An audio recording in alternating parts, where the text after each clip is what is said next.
नमस्कार दोस्तों, 10th NCERT में आपका स्वागत है। तो दोस्तों, आज की वीडियो का विषय है भारत एक परिचय। तो आज की वीडियो में हम जानने वाले हैं 50 जीके के क्वेश्चन, जो आपको जानकारी होना बहुत ही महत्वपूर्ण है।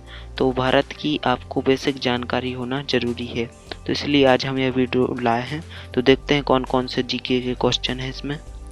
यहाँ पर पहला प्रश्न है, भारत स्थित है। तो भारत कहाँ है? उत्तरी गोलार्ध एवं पूर्वी देशांतर में स्थित है।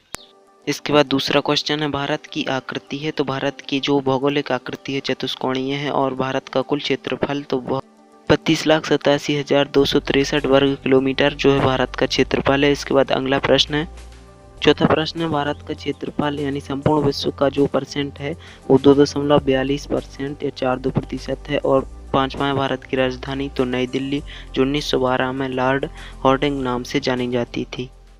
इसके बाद क्वेश्चन छठवां है, सर्वाधिक बोली जाने वाली भाषा कौन सी है? तो हिंदी भारत की सर्वाधिक बोली जाने वाली भाषा है।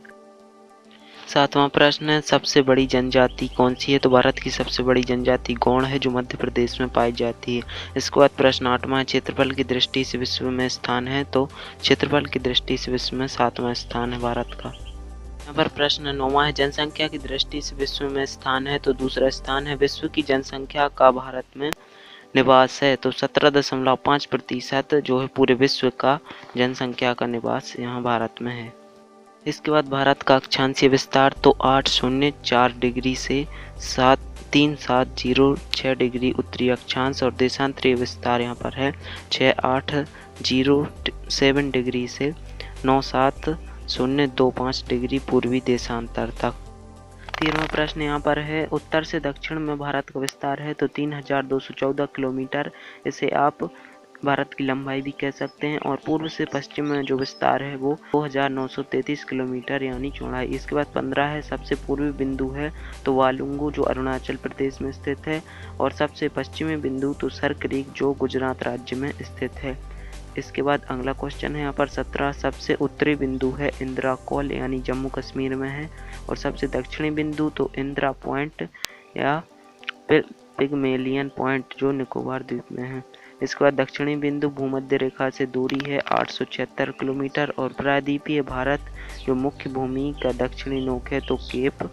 इसके बाद द्वीपों की कुल संख्या है तो 247, और बंगाल की खाड़ी में तथा 43 अरब में। इसके बाद लक्षद्वीपों में द्वीपों की कुल संख्या तो 36 इसकी संख्या है।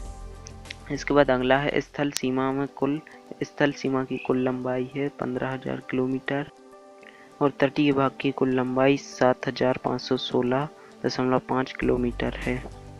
25वां प्रश्न है, मुख्य भूमि के तटीय भाग की लंबाई कितनी है? तो 6100 किलोमीटर है। और 26वां है, भारतीय मानक समय क्या है? तो भारतीय मानक समय 82 डिग्री। इसके बाद 27वां प्रश्न है, 82 डिग्री पूर्वी देशांतर रेखा गुजरती है। तो ये रेखा 5 राज्यों से होकर गुजरती है। 28वां प्रश्न है, भारतीय मानक समय तथा ग्रीनविच समय के बीच अंतर है। तो 5 घंटा 30 मिनट का अंतर है। इसके बाद 29वां प्रश्न है, राज्यों की कुल संख्या। तो 29 राज्य हैं भारत में, और केंद्र शासित राज्यों की कुल संख्या जो है 7 है। इसके बाद 31वां है, सर्वाधिक राज्यों की सीमा को छूने वाला राज्य कौन सा है? तो उत्तर प्रदेश, जो 8 राज्यों की सीमा को छूता है। और 32वां, समुद्र तट से लगे राज्यों की संख्या। इसके बाद 33वां प्रश्न है, हिमालय को छूने वाले राज्यों की संख्या है तो 10, और भारत की प्रादेशिक जल सीमा है तो 12 समुद्री मील जल सीमा। 35वां प्रश्न है, एक समुद्री मील कितने बराबर होता है? तो 1.852 किलोमीटर यानी लगभग 2 किलोमीटर के बराबर होता है। और 36वां प्रश्न है, भारत के मध्य से गुजरने वाली रेखा तो कर्क रेखा कहलाती है। 37वां प्रश्न है, कर्क रेखा गुजरती है। तो कर्क रेखा 8 राज्यों से होकर गुजरती है, जिसमें गुजरात, राजस्थान, मध्य प्रदेश, छत्तीसगढ़, झारखंड, पश्चिम बंगाल, त्रिपुरा एवं मिजोरम है। इसके बाद 38वां प्रश्न है, सर्वाधिक नगरीकृत यानी जिसमें सर्वाधिक नगर हैं तो कौन सा राज्य है? वो है गोवा। इसके बाद अगला प्रश्न है, न्यूनतम नगरीकृत राज्य कौन सा है? तो हिमाचल है। 40वां, सर्वाधिक वन आच्छादित राज्य तो मध्य प्रदेश सर्वाधिक वन आच्छादित राज्य है। 41वां प्रश्न है, सबसे न्यूनतम वन आच्छादित राज्य यानी सबसे कम वन कौन से प्रदेश में है? तो हरियाणा में। और 42 है, सर्वाधिक वर्षा होती है तो मासिन राम यानी मेघालय में। इसके बाद 43वां प्रश्न है, न्यूनतम वर्षा होती है तो लेह यानी कश्मीर। और 44वां प्रश्न है, सबसे प्राचीन पर्वत है तो अरावली जो राजस्थान में स्थित है। इसके बाद अगला प्रश्न है, सबसे नवीन पर्वत यानी जो सबसे नया पर्वत है वो हिमालय जो वलित पर्वत है। और 46वां प्रश्न है, भारत का सर्वाधिक पूर्वी भाग तो अरुणाचल प्रदेश जिसका पुराना नाम नेफा है।